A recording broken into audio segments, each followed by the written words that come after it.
जिन्होंने देश के लिए बड़ी बड़ी कुर्बानियां दी, उन पर सरकार नए आरोप लादने का मौका चाहती है। देश का ध्यान फिर से जनता के ज्वलंत मुद्दों से भटकाना चाहती है। यही एक मकसद है आपका मकसद है कि हम फिर से उसी अतीत में मंडराते रहें, उसी की तरफ हम देखते रहें जो हो चुका है, जो बीत चुका है, क्योंकि ये सरकार वर्तमान और भविष्य की ओर देखना ही नहीं चाहती। वे इस काबिल ही नहीं रही। सच्चाई ये है अध्यक्ष महोदय कि आज मोदी जी वह प्रधानमंत्री नहीं रहे जो एक समय में थे। सच ये है कि ये दिखने लगा है, उनका आत्मविश्वास घटने लगा है, उनकी नीतियां देश को कमजोर कर रही हैं और मेरे सत्ता पक्ष के साथी चुप इसलिए हैं क्योंकि अंदर अंदर से वे भी इस बात से सहमत हैं। आज देश के लोग खुश नहीं हैं अध्यक्ष महोदय, परेशान हैं, तमाम समस्याओं से घिरे हुए हैं और उन समस्याओं का हल आप निकाल नहीं रहे हैं। हाँ ठीक है, उसका भी बोल लेंगे, समय आएगा तो उसका भी बोल लेंगे, बल्कि कल समय आ रहा है, चुनाव पे चर्चा होगी, उस पे भी बोलेंगे। अध्यक्ष महोदय, इनके भी अपने लोग दबी जबान में कहने लगे हैं कि सारी सत्ता को केंद्रित करने से देश का नुकसान हो रहा है। इस बीच अगर हम अतीत की बातें नहीं करेंगे तो कौन सी बातें करेंगे? ये किसी और बात के काबिल ही नहीं है, सिर्फ ध्यान भटकाना है जनता का। इसलिए आज हम वंदे मातरम पर चर्चा कर रहे हैं। वंदे मातरम देश के कण कण में जीवित है, इस पर बहस नहीं हो सकती। लेकिन चलिए, आपने बहस मांगी, आप बहस करना चाहते हैं, बहस करते हैं। आज इस चर्चा को प्रधानमंत्री जी ने शुरू किया, उन्होंने भाषण दिया और इसको कहने में कोई झिझक नहीं है कि भाषण अच्छा देते हैं, थोड़ा सा लंबा, लेकिन भाषण अच्छा देते हैं। सिर्फ एक कमजोरी है, अगर आप इजाजत दें तो मैं बोलूं, एक कमजोरी है। हाँ, उसी पे बोल रहे हैं, वंदे मातरम पे बोलो आप।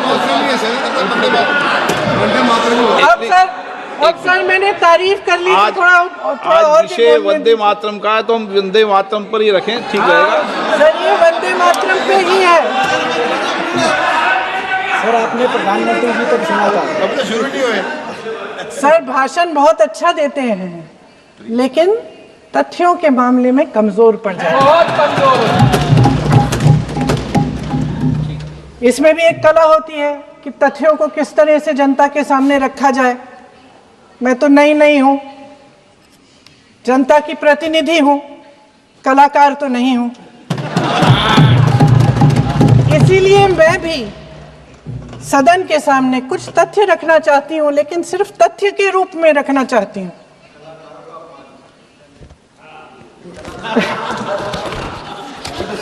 मैं उदाहरण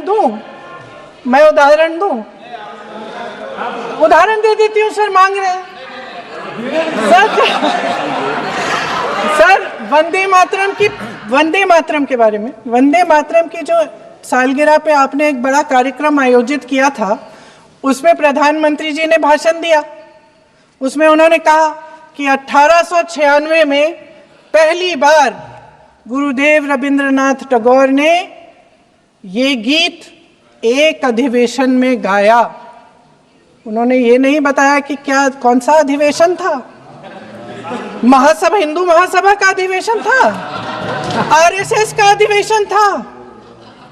किस बात से कतरा रहे थे कि ये कांग्रेस का अधिवेशन था? और उदाहरण दूं कि मैं अपना भाषण जारी रखूं?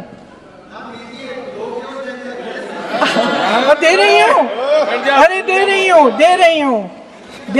जो वंदे मातरम की जो क्रोनोलॉजी है वो भी आप समझिए, जो असली क्रोनोलॉजी है। 1875 में महाकवि बंकिम चंद्र चट्टोपाध्याय ने इस गीत के पहले दो अंतरे लिखे, जो आज हमारे राष्ट्रगीत घोषित हुए हैं, मतलब जो घोषित हुए थे और जिसको हम आज अपना राष्ट्रगीत कहलाते हैं। ये पहले 2 अंतरे लिखे। 1882 में 7 साल बाद उनका एक उपन्यास प्रकाशित हुआ, आनंद मठ।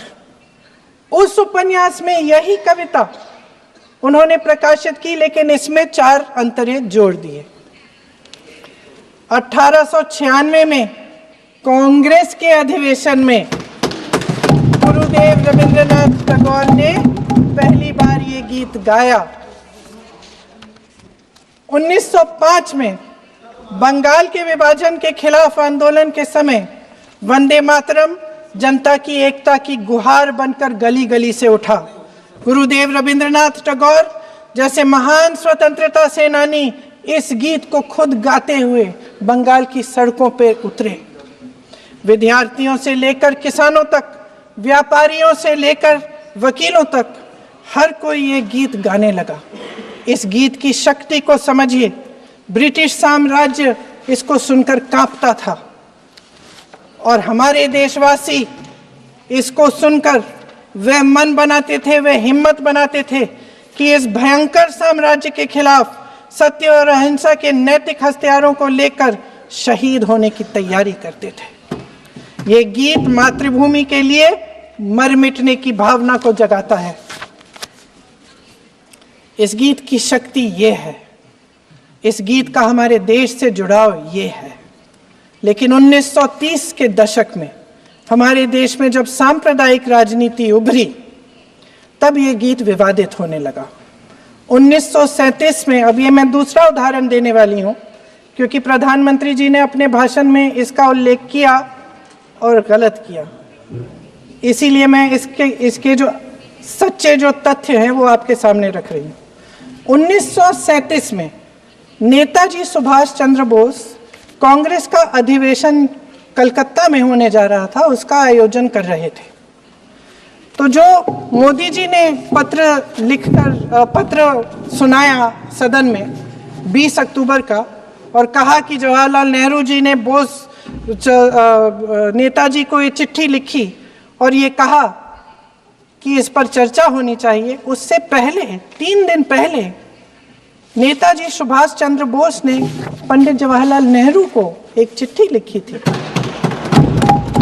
जिसका जिक्र आपके प्रधानमंत्री ने नहीं किया। और इस चिट्ठी में सुन लीजिएगा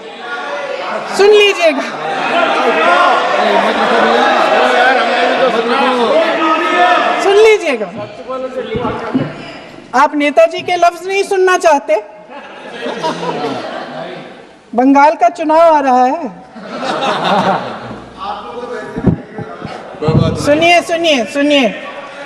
सुनिए। हाँ, कोई बात नहीं, हम तो देश के लिए हैं। हम देश के लिए हैं, आप चुनाव के लिए हैं, हम देश के लिए हैं। हम जितने भी चुनाव हारे, हम यहाँ बैठे रहेंगे और आपसे लड़ते रहेंगे और आपकी विचारधारा से लड़ते रहेंगे। अपने इस देश के लिए, अपनी इस मिट्टी के लिए लड़ते रहेंगे। आप हमें रोक नहीं सकते।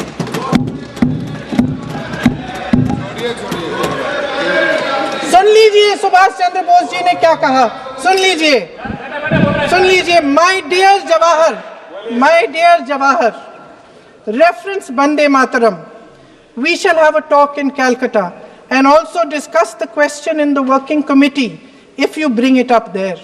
I have written to Dr. Tagore to discuss this matter with you when you visit Santi Niketan. Please do not forget to have a talk with him when you visit Santi Niketan. ये 17 अक्टूबर को लिखी जाती है। 10 अक्टूबर को नेहरू जी इसका जवाब देते हैं और और 20 अक्टूबर को, हाँ ठीक है, 20 अक्टूबर को नेहरू जी इसका जवाब देते हैं। इस जवाब की एक पंक्ति प्रधानमंत्री जी ने सुनाई, बाकी पंक्तियां क्यों नहीं सुनाई? क्योंकि उनमें नेहरू जी क्या कह रहे हैं?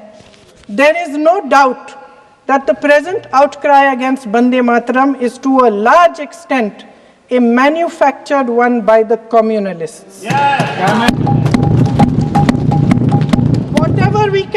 whatever we do, we cannot pander to communalist feelings, but to meet real grievances where they exist. I have decided now to reach Calcutta on the 25th morning.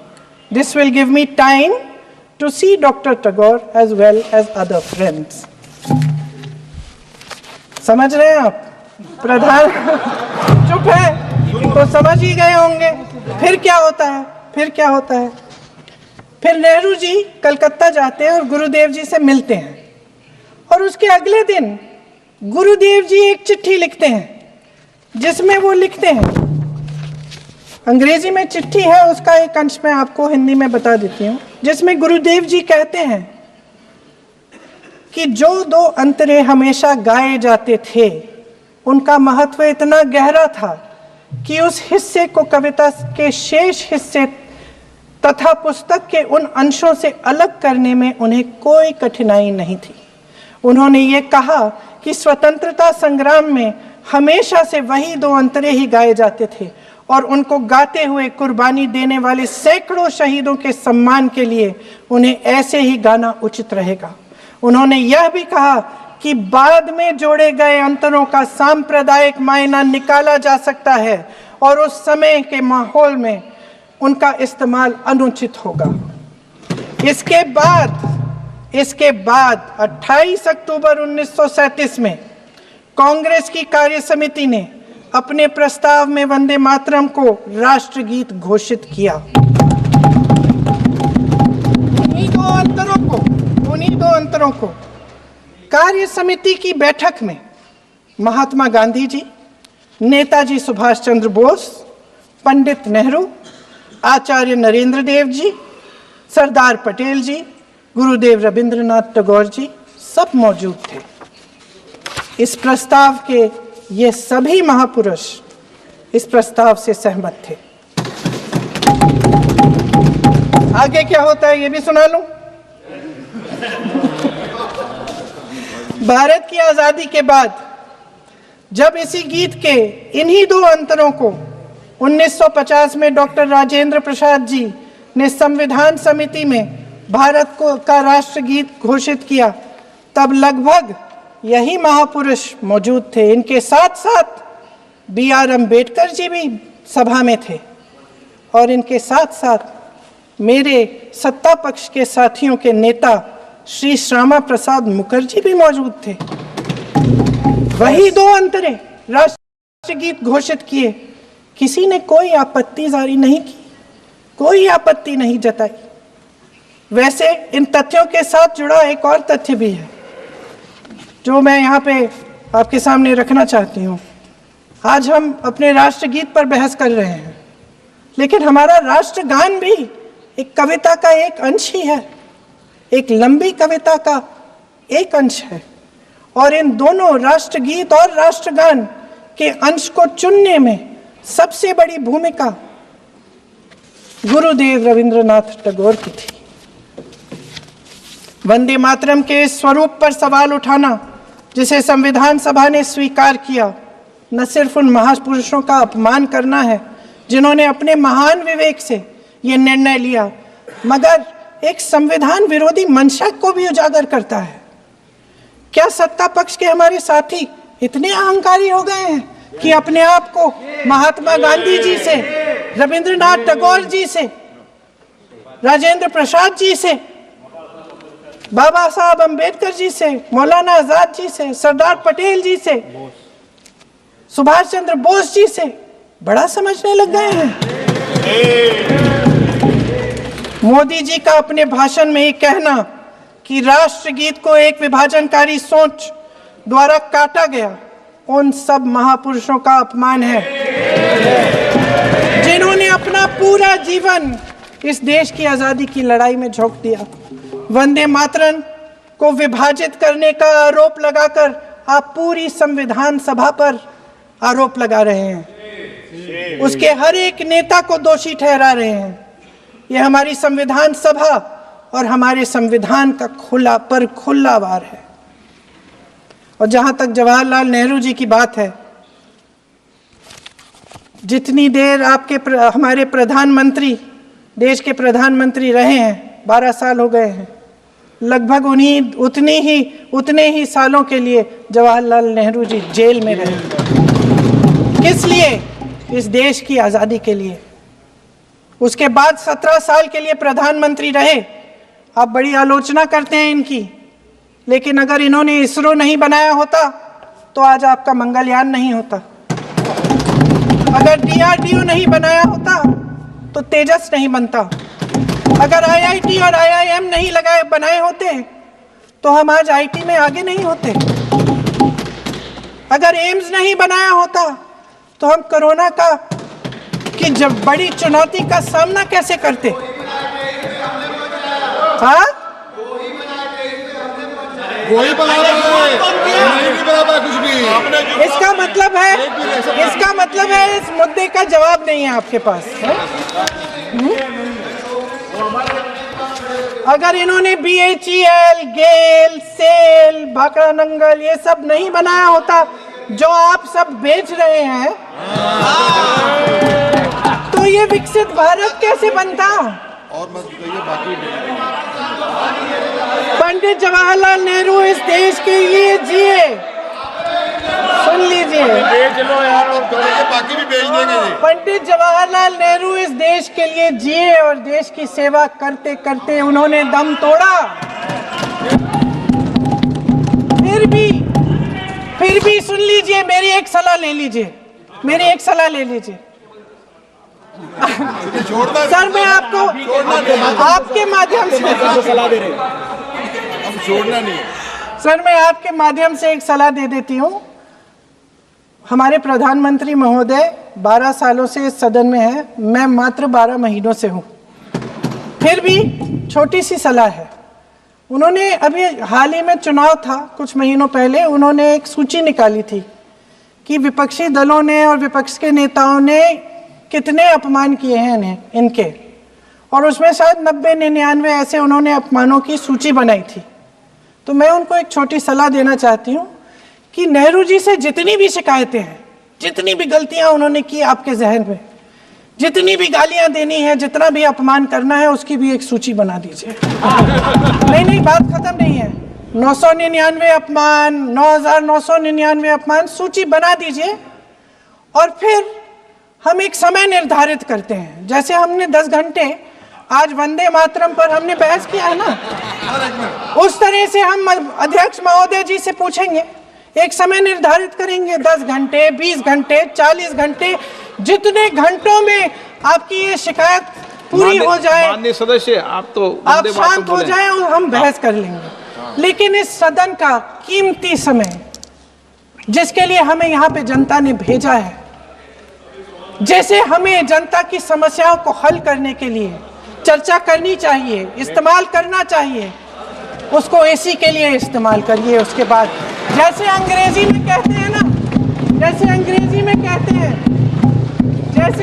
में कहते हैं कि once and for all let's close the chapter, close कर लीजिए। देश सुन लेगा क्या क्या शिकायतें हैं, किसने क्या किया, इंदिरा जी ने क्या किया, राजीव जी ने क्या किया, परिवारवाद क्या होता है, नेहरू जी ने कौन सी गलतियां की, सुना लीजिए, फिर खत्म। उसके बाद बेरोजगारी, महंगाई, महिलाओं की समस्याएं, जो PMO में हो रहा है उसकी बातें, उसकी चर्चा, जो बैटिंग ऐप के बारे में हो रहा है PMO के अंदर, आप माननीय सदस्य प्लीज, जो एप्स्टीन फाइलों में आपके मंत्री महोदय के नाम निकल आए हैं, माननीय चर्चा करेंगे। आप वंदे मातरम में बोले, आप इधर उधर डाइवर्ट मत हो।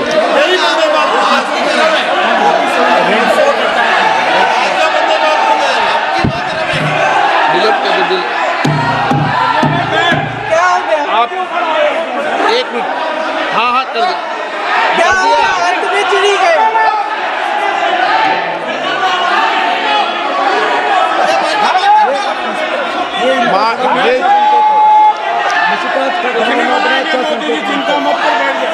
बहुत बढ़िया। माननीय सदस्य, 1 मिनट, माननीय सदस्य, आप वंदे मातरम पर सार्थक चर्चा करें। ठीक सर, इधर उधर डाइवर्ट यही थी सर, संक्षिप्त में बात यही थी कोई डाइवर्ट नहीं होना हम चाहिए अतीत अपन में को। बातें करते रहते हैं। माननीय सदस्य नहीं, आप बिना तथ्यों के कोई बात नहीं करें। आप वंदे मातरम पे बोले उचित रहेगा।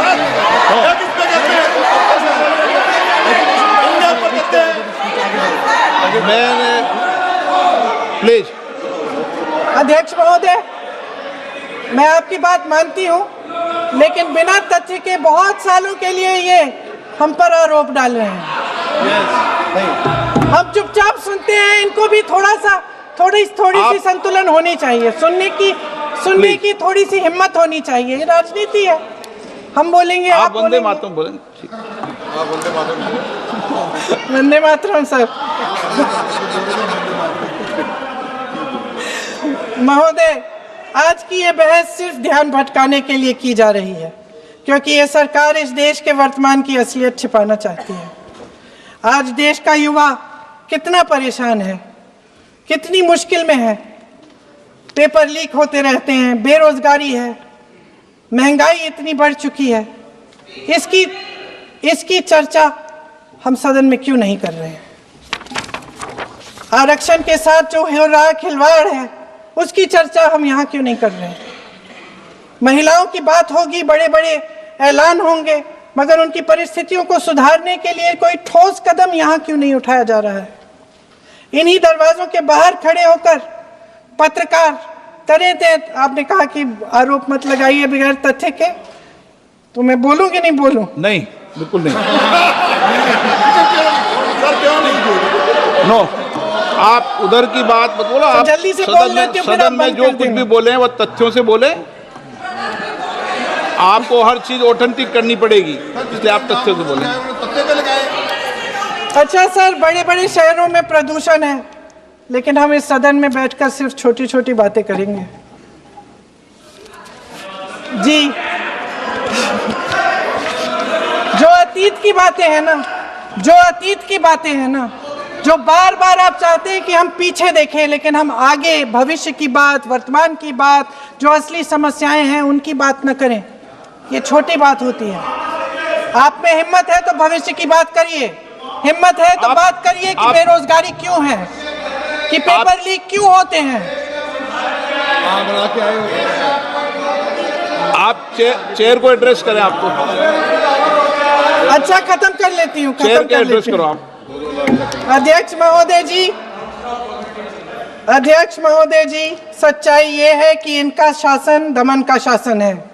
इनकी राजनीति दिखावे की राजनीति है, इवेंट मैनेजमेंट की राजनीति है, चुनाव से चुनाव तक राजनीति है, तरह तरह के ध्यान भटकाने वाले मुद्दों की राजनीति है। वंदे मातरम इस देश की उन्हीं उम्मीदों की गुहार है जिन्हें आपका शासन हर रोज ठुकरा रहा है। आज भी सरहद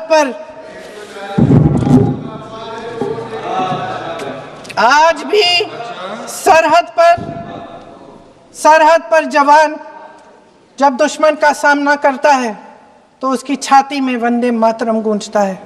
आज भी जब हमारा खिलाड़ी अंतर्राष्ट्रीय खेलों में जाता है तो उसके दिल की धड़कन में वंदे मातरम होता है। आज भी इस देश के करोड़ों देशवासी जब अपने राष्ट्र ध्वज को फहराते हुए देखते हैं तो उनकी जबान पर वंदे मातरम, वंदे मातरम, वंदे मातरम आता है। कांग्रेस के हर एक अधिवेशन में 1905 से लेकर आज तक सामूहिक तौर पर वंदे मातरम गाया जाता है। आपके अधिवेशनों में गाया जाता है कि नहीं, ये बताइए। अपने देश की आत्मा के इस महामंत्र को विवादित करके आप एक बहुत बड़ा पाप कर रहे हैं। इस पाप में कांग्रेस पार्टी शामिल नहीं होगी। ये राष्ट्रगीत वंदे मातरम हमेशा से हमें प्यारा है, हमेशा से हमारे लिए पवित्र रहा है और हमेशा के लिए हमारे लिए पवित्र रहेगा। धन्यवाद।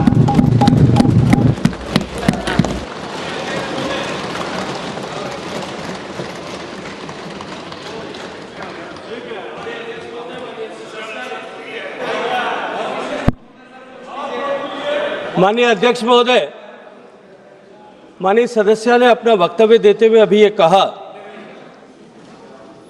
कि वंदे मातरम जब महान कवि बंकिम दास चटर्जी ने लिखा, चटर्जी जी ने लिखा था, तब उन्होंने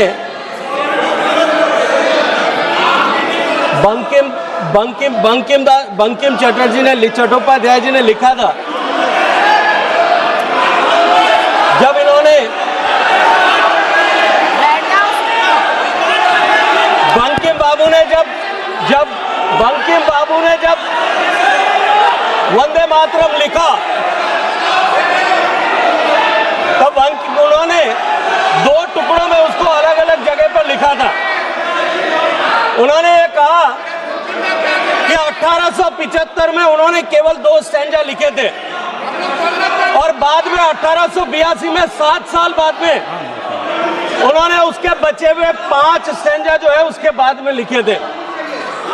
मेरा अनुरोध समय बोल सकते हैं प्लीज, कि वो जवाब नहीं दे रहे, इसको ऑथेंटिकेट करें कि वो ये सूचना उनको कहां से मिली है। का समय है और बोल सकते हैं, क्योंकि बंकिम गवेषणा केंद्र नौहाटी जो है, जो बंकिम बाबू की जन्मस्थली पर बना हुआ गवेषणा केंद्र एक इन्वेस्टिगेशन सेंटर है, जो शोध केंद्र के रूप में काम कर रहा है।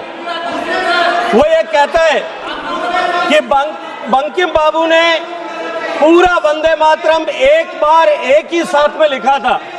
इसको माननीय सदस्य ने जो अपने वक्तव्य